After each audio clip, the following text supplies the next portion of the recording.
Faith. What is faith? Have you ever really stopped to think about what that definition is, what it really means?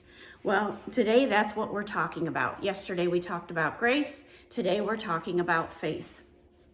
In the Merriam-Webster dictionary, faith is defined as an allegiance to duty or a person, loyalty. It's fidelity to one's promises, it's sincerity of intention, it's belief and trust and loyalty to God, it's belief in the traditional doctrines of a religion, it's a firm belief in something that for which there is no proof, it's complete trust. That one made me pause. That one's really hard.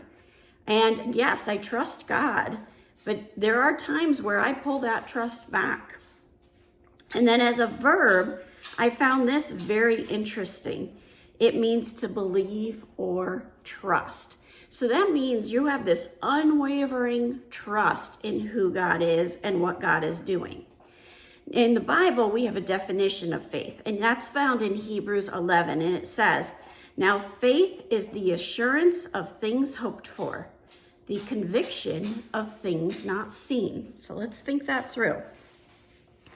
It's being 100% sure of the things that God has told us to hope for, and it's being convicted and 100% sure of the things that are not seen.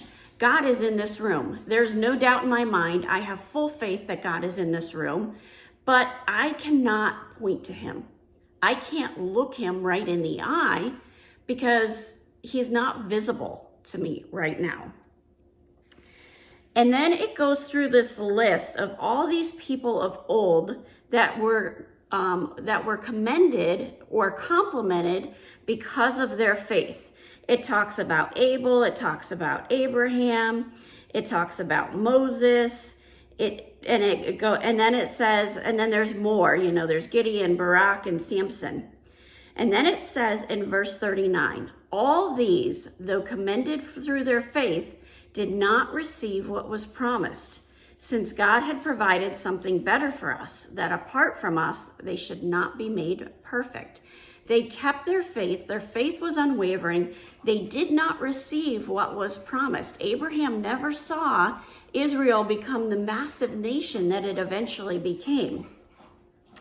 And then if you continue on into Hebrews 12, you got to keep in mind that humans put in those call numbers, they put in the chapters numbers, they put in the verse numbers. So we can read this as if it's one full document.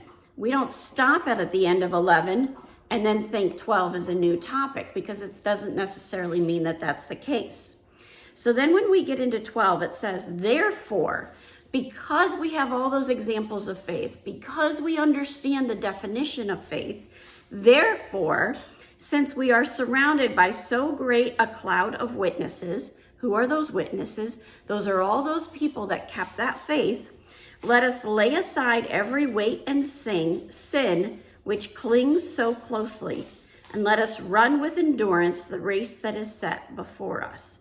We're to lay aside those burdens, lay aside those sins, and run straight into the arms of Jesus Christ. Looking to Jesus, that's how we do this. That's how we endure in this race. Looking to Jesus, and what is part of Jesus's title? The founder and perfecter of our faith. He is the one that founded the faith. He is the one that has perfected it. Who, for the joy that was set before him, endured the cross. He endured the cross, and his faith never wavered. And despising the shame, and is seated at the right hand of the throne of God. If anyone were to lose their faith because of their circumstances, it would have been Jesus, because here he's supposed to be the King of Kings and Lord of Lords, and he's being nailed to a cross. But he didn't give up. He knew that that faith was true. The promise came to full fruition because he is now seated at the right hand at the throne of God.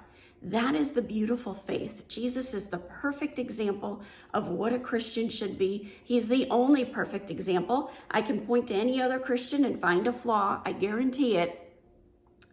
And we're to follow that example.